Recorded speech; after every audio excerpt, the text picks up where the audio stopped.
Logan City Lanes in Queensland, and we should have a top game coming up in the men's competition. David Hardy against Terry Wenban. David, you knocked out Kevin Harding in your last match. That was a big moment for you. This is probably an even bigger one. How are the nerves? They're just holding up. It was a bit shaky to start, but I hope you give Terry something to think about. Well, you finished well in your last game after perhaps a little nervous at the start, but that's only to be expected. Yes, it was. Hopefully I can start a bit better this time. David Hardy is based at Kippering on the Redcliffe Peninsula here in Queensland. He has a highest game of 289 and was a finalist in the 1986 South Pacific tournament. He started bowling at Warrnambool in Victoria at 9 years of age and has been a serious tournament bowler for only 1 year. Terry Wenban, nice to see you back at Logan City Lanes. How's the form been? I haven't been bowling too badly lately. I've had a very consistent year, and I've shot 3 300s this year. Things are looking pretty good. Well, you've been watching the competitors fall by the wayside so far. What about the performance of young David in his first appearance? It was pretty good. A very tight game, and he came through in the end, and that's where I think most of the matches today have been won that way, mainly in the 9th and 10th frames. So I think it's just going to come down to the end, and then, I don't know. I really don't know. Terry Wenban is from Kingsford in Sydney, and in bowling, he's just about done it all. He's scored perfect games, a 300 game on 4 occasions. Some of his recent wins include in 1985, the Brisbane Cup and the Sydney Cup. In 1985 also, here at the Logan City Lanes, he took out the Cool Foam tournament and was the bowler of the year in 1985.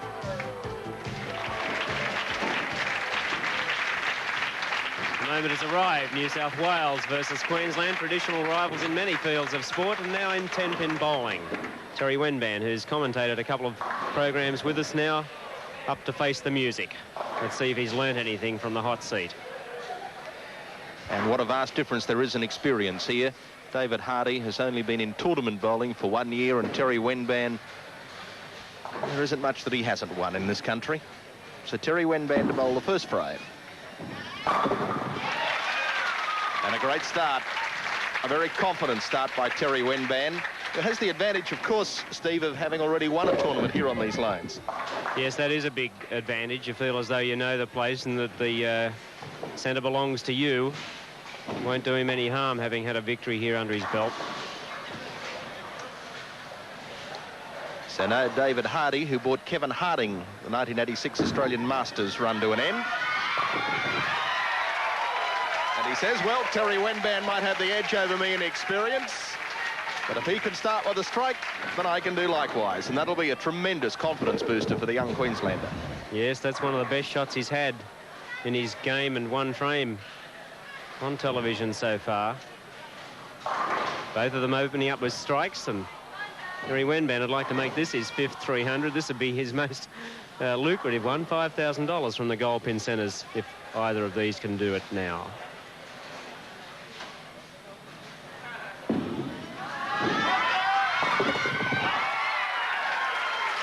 Well, I don't know about Terry Wenban. It might be David Hardy. And David giving Terry a bit of a look there as he came back. A little bit of psych in this game, perhaps. It's pretty hard to psych out Australia's most successful tournament bowler of all time, but David's giving it a good shot. You can't ask for much more than a start like that.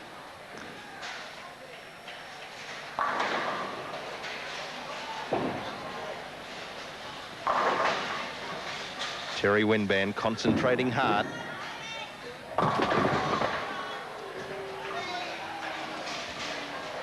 And the large crowd here wondering what's going to happen in about 12 minutes' time. Who will be the winner, Queensland or New South Wales? And this for Terry Wenban to take his spare in the 2nd frame. No worries there.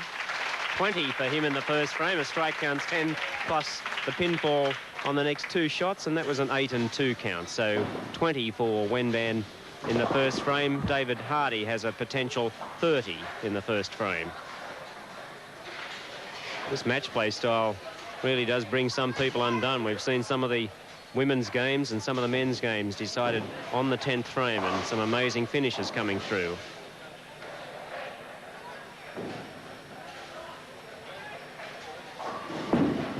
That looks pretty good. Beautifully bowled, Terry Wenban, hooking that ball back in, perfectly positioned. Yes, good timing. That ball just driving all the way through. Good balance at the line. He's always been a little jerky at the line, but he's very consistent at it, so it doesn't really matter to him. So now David Hardy, after his turkey, which would give him a 10-pin lead at the end of the first frame, if he can do it. Only 8. It really didn't look likely, though, from that moment of release. Yes, he was very keen to get rid of that ball. Interesting thing about David Hardy is that with his shoes, he's had them specially made, that the left shoe has a leather sole and the rubber sole on the right shoe, just for that better grip. Yeah, it's not a bad idea. Making a great fist of this battle. But now Terry Wenban, composed, just taking his time. A couple of deep breaths before he starts.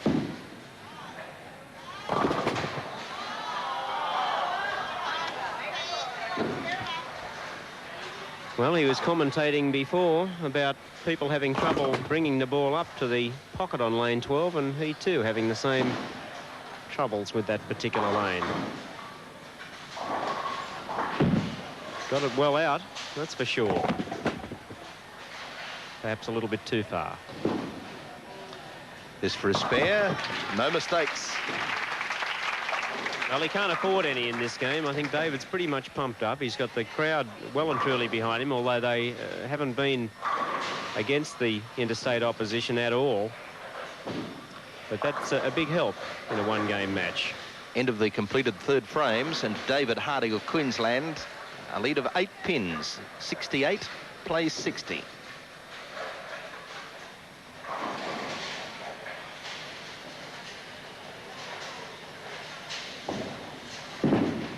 That looks good.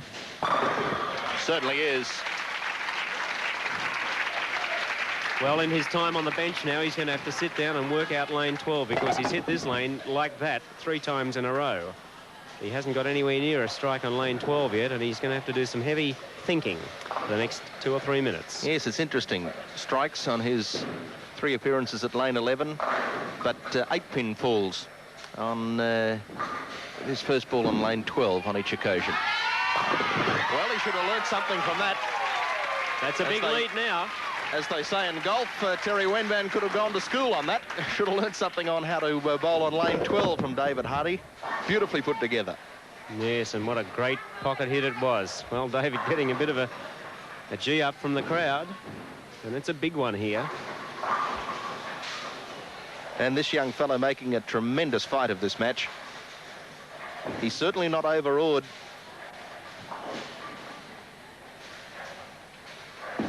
Doesn't look like it.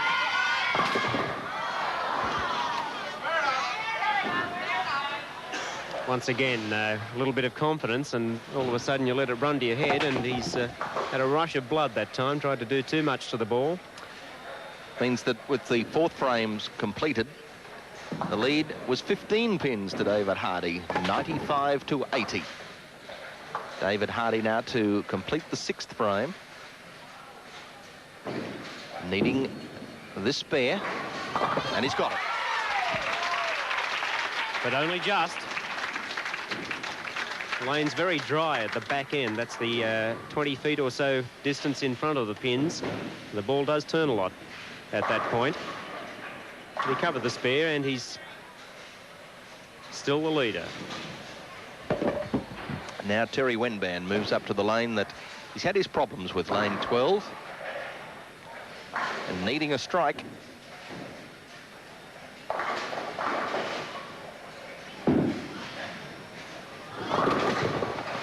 But not to be, and once again, an 8.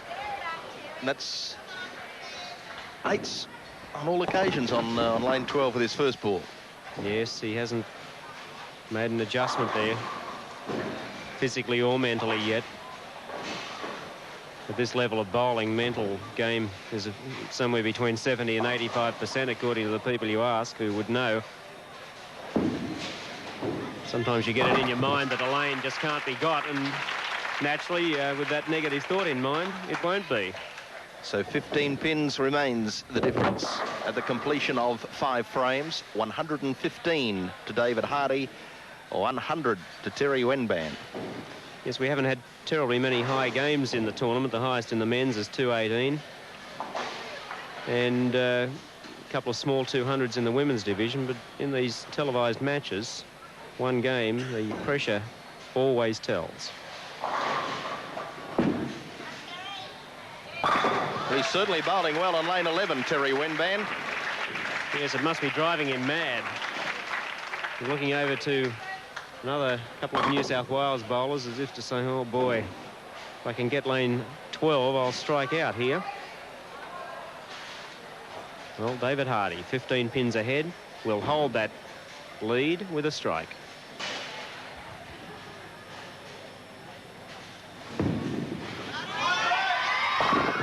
Which he gets. No.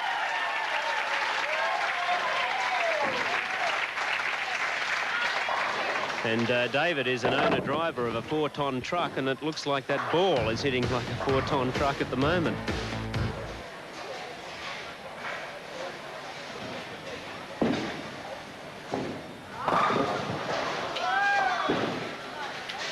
Leaving 2 pins standing. He'll be disappointed with this game. Very disappointed with himself. Bowling a pretty good game. It's in the 190 odds at the moment, but could have been so much more.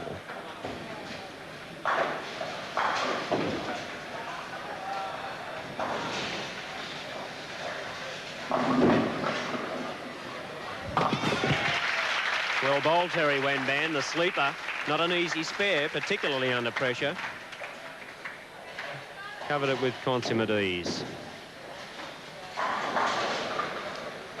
Now David Hardy at the top of the 9th frame.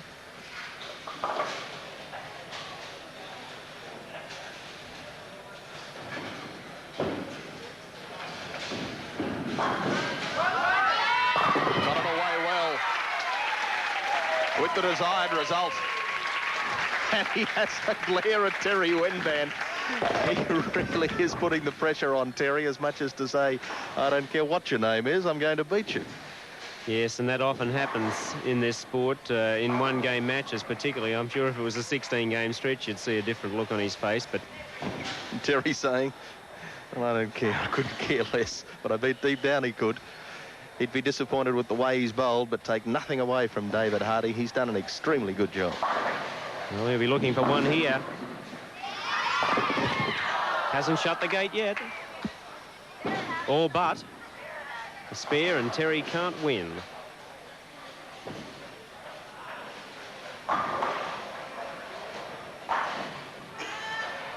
One of the interstate bowlers in the match, Steve Wimbridge, a rather flamboyant gentleman, as you'll find out in a future match.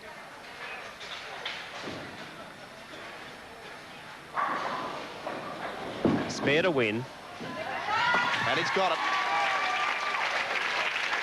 We've seen some turn-ups in our time, but arguably none bigger than this one. Terry Wenban bowing out in his first appearance, providing David stays behind the foul line. And I don't think any bookmaker would let you on about him going over it. Well, it has happened, but not this time. 214. Good performance by David Hardy. Terry Wenban congratulates him in great sportsmanship fashion. Even though Terry has still to complete the match, he immediately congratulated David on an extremely well bowled game. Yeah, a few words exchanged there. Wonder what was said.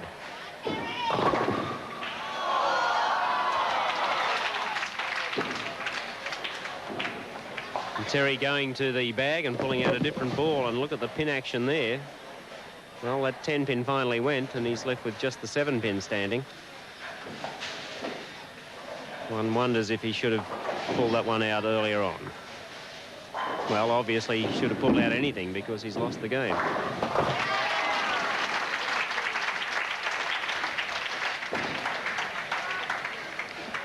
David Hardy finishing with 214. And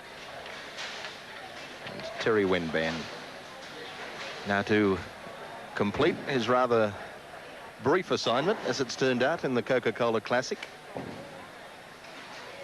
Yes, unfortunately for keen bowling fans around the country.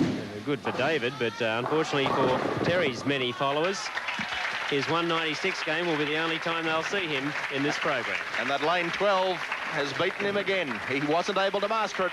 And well done, David Hardy, the victor, 214 to 196. An 18-pin win to Queensland's David Hardy. Coca-Cola Classic with David Hardy defeating Terry Wenban. Terry, a check for finishing in 9th place, and that lane number 12 and yourself, I don't think will be going away, friends. No, I couldn't handle lane 12. I changed the red ball for the 10th frame just to see what had happened, and I think I should have used it right from the start. In practice, I didn't pick up on lane 12, and I think that was just the error that I made. I hit lane 11 and couldn't hit 12. Well, Terry Wenban bows out, but the giant killer, David Hardy, and David, no doubt that would be your biggest win of your career so far. Yes, it'll have to be my biggest win, yes. Well, you look confident right from the word go. You had yourself psyched up to bowl well, and that's exactly as it turned out. Yeah, the nerves didn't bother me as much at the start of that one. They crept up a bit in the end, but all in all, I think I bowled fairly well. Well, an excellent performance, and we'll be seeing David back in the next men's round, and he'll come up against another Queenslander, Ian Hughes from the Gold Coast. You'll be seeing it on Nine's Wide World of Sports in our Coca-Cola Classic.